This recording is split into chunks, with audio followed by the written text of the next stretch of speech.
অলচুনা মই নগে তাৰ পাই ৰেগুলাৰ আহিম ভোট জলকীয়া চেনেলত আৰু মই কথা দিছোঁ অতি সোনকালে গোটাই অসমত ৰজনজনে যাব নগেন সবৰে মুখে মুখে হ'ব কেছটো নগেন কাৰণ কি জানে না মই হাঁহি ফুৰ্তিৰ কথা পতা মানুহে বুজিছে মানুহৰ জীৱনত বহুত টেনশ্যন কোনোবা বেমাৰত পৰি আছে কাৰোবাৰ পইচাৰ অভাৱ কাৰোবাৰ ঘৰত বা অকালতে মানুহ মৰি গৈছে ইমান সমস্যাৰ লগত যুঁজি মানুহ একদম টেনশ্যনত ডুবি যায় কিন্তু লাভ নাই বুজিছে মই বুজি পাওঁ দুখ বোলা বস্তুটো এনেকৈ সহজতে খুচাব নোৱাৰি কিন্তু হাঁহিৰ মাজেৰে ফূৰ্তিৰ মাজেৰে কৌতুকৰ মাজেৰে কমেডিৰ মাজেৰে আমি নিজকে ফূৰ্তিত ৰাখিব পাৰোঁ আৰু আপুনি যদি নৰে মই কৰি দিম নহয় মই কাইকুটি দিম নহয় হাঁহিলে আপুনি হাঁহি মই মস্ত ভাল লাগে মই গোটাই অসম ফুৰিছোঁ ইতিমধ্যে মোৰ চবতকৈ বেষ্ট ফ্ৰেণ্ডটো থাকে লখিমপুৰত তাৰ মুখেদি ৰটো নলে কি কৈছ কিবা হেনকে কয় কথা ভাষা আকৌ নহয় সিও আহিব ভিডিঅ'ত তাক মই ফোন কৰিছোঁ অলৰেডি সি মানে আহি আছে সি কৈছে 3 দিনমান পিছত আহোঁ নেকি কাৰণ এতিয়া ইলেকশ্যনৰ পৰা মনত পৰছি ভোট দিব যাব না ভোট দিব যাব কিন্তু কাৰণ কি জানে না ভোট আপোনাৰ গণতান্ত্ৰিক অধিকাৰ আৰু গণতান্ত্ৰিক অধিকাৰ আপুনি হাতত ল'বাই লাগিব কাৰণ কি জানে না আপুনি যেতিয়া ভোট দিব যাব তেতিয়া এই ৰাজনৈতিক নেতা মাখাই গম পাব যে মানুহ মাখা দেখোন সজাগ হৈছিল আমি এতিয়া ভোট দিবা সাধাৰণতে নাযাওঁ 50% 60% সেনেকৈ ভোটদান মতদান হয় কিন্তু যিমানেই বেছি ভোটদান হ'ব যিমানেই বেছি মতদান হ'ব তেতিয়া লিডাৰ মাখাৰ কলিজা কৰিব যেতিয়া পইচা খাওঁকৈ থাকে কলিজা কৰিব কাৰণ কিয় জানে না তেতিয়াই দেখা পাব যে মানুহৰ ইমান সুখ বৈছি 90% 100% মানুহে ভোট দিবা গৈছে তেতিয়া মানুহ মাখাৰ কলিজা কৰিব কাৰণ সেন্থৰ কাম এটাই জিকবা লাগে খাবা লাগে থেপলা হ'ব লাগে আৰু ফুটবা লাগে আৰু লগতে গোটেই ফেমিলি গোটাই মাহাকে উঠাব লাগে পেটলা কৰিব লাগে তাৰ বাজতো ভাল মানুহ থাকে দিয়কচোন দেশৰ কাম কৰা মানুহ থাকে এতিয়া এটা কাৰো নাম নলওঁ কাৰণ এইগিলা নাম লোৱা উচিত নহয় মই কোনোবা বেলেগক ভাল পাওঁ লিডাৰক আপুনি কোনোবা বেলেগক ভাল পায় কিন্তু যাকে ভাল পায় খালি যাই ভোটটো দিব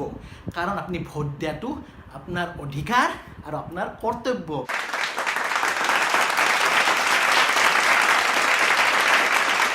বেছি হ'ল নেকি না আমাৰ আকৌ নহয় ভাল কথাই কৈছোঁ হয়নে তাৰপিছত আহিলোঁ আৰু এটা কওঁ মোৰ প্ৰিয় মানুহ মোৰ বন্ধুৰ পিছতে আহে জুবিন দা মই জুবিন দাক কত পাওঁ জুবিন দাৰ গান শুনি মই ভাত নাখাবতে পাৰোঁ আৰু জুবিন দাৰ মই কিমান ভাল পাওঁ এটা উদাহৰণ দি শুনিব মোৰ এটা গাৰ্লফ্ৰেণ্ড আছিল নাম আছিল অনামিকা ইমান ভাল পাইছিলোঁ অনামিকা এতিয়া মনত পৰিলে কলিজাখান গুটুৰ কৰে সেইখিনি সময়তে ওলাল অনামিকা নামৰ জুবিনদাৰ কেছেট খান মই ভাবিলোঁ জুবিনদাৰ গাৰ্লফ্ৰেণ্ডটো নাম অনামিকা মানে মোৰটো নহয়তো পিছদিনাখনৰ পৰাই ময়ো যাই অনামিকাক বৌ বুলি মাতা আৰম্ভ কৰিলোঁ পিছতে ফুল ভাঙিল অনামিকাই বৌ বুলি মাতাৰ কাৰণে মোক একটু গুচি গ'ল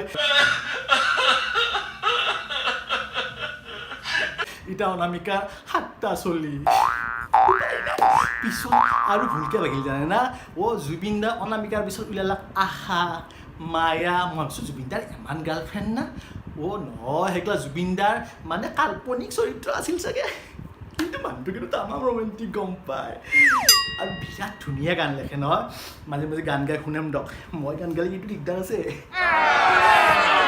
চুলিখিনি অলপ দিগদাৰে কৰে কাণে চানে সোমাই যায় নতুন কিন্তু বৰ হাতী বেছি এখন চলি বুজিছে না এতিয়া গৰমত অলপ ঘামি যাওকচোন কিন্তু ঠাণ্ডা দিনত ভাল হ'ব ওপৰৰ পৰা প্ৰটেকশ্যন পামতো ঠাণ্ডাৰ পায় এনিৱেজ এতিয়া চেনেলটো মইতো ধৰক এই প্ৰথম ভিডিঅ' এনেকৈ আমি আহি থাকিম মেইন কিছুমান কথাৰ টপিকৰ পৰা কথা পাতিম আপোনালোকে মোক কিছুমান টপিক দিবচোন কমেণ্ট ছেকশ্যনত দি দিব টপিক যি টপিক আপুনি তলত লিখিব সেই টপিকৰ পৰা খাটাং কথা পাতিম একদম प्रॉपर तरीके से भोट जलकिया का चैनल का उद्घाटन करेंगे और इस बार ऐसे भोट जलकिया चलेगा ऐसे चलेगा रजनजनाई जाएगा एकदम সাংঘাতিক কথা होगा এতিয়া আজি এখনিতে আহিছোঁ সাংঘাতিক গৰম লাগছি নাওমান গা ধুই আহোঁ 3 দিনমান ধুৱাই নাই গৰমৰ দিনত সদায় গা ধুৱা বুলি ভাল লাগে তখন নাজানিলোঁ এলাহ লাগে ৰ'ব ভিডিঅ' নাকাটিব শুনকচোন নাও শুনক আপুনি এটা মোক কথা কওকচোন এনা আনকে মানে ঠগা লাগছে না মানুহটো চচমাই থেংক ইউ গালি পাৰিলিও থেংক ইউ কাৰণ হাঁহিব লাগে আপুনি গালি পাৰিলি মই টেনশ্যন ল'লোঁ লছটো কাৰ মোৰ আপুনি গালি পাৰিলাক মই নললোঁ তাত থাকিল আপোনাৰ তাত এতিয়া কথা কোনোবাই যদি আপোনাক টেনশ্যন দিব বিচাৰে নললি কি হ'ব তাতে থাকিল লছটো কাৰ তাৰ আপুনি হাঁহি থাকক ফূৰ্তিত থাকক চিম্পল কথা যদি নলে তাত থাকিল লছটো কাৰ তাৰ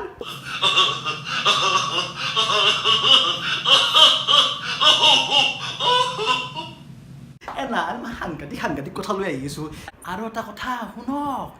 ভোট জলকীয়া চেনেলত ইটাৰ পাই মই সদায়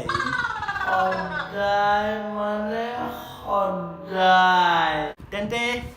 আহিলোঁ বাই বাই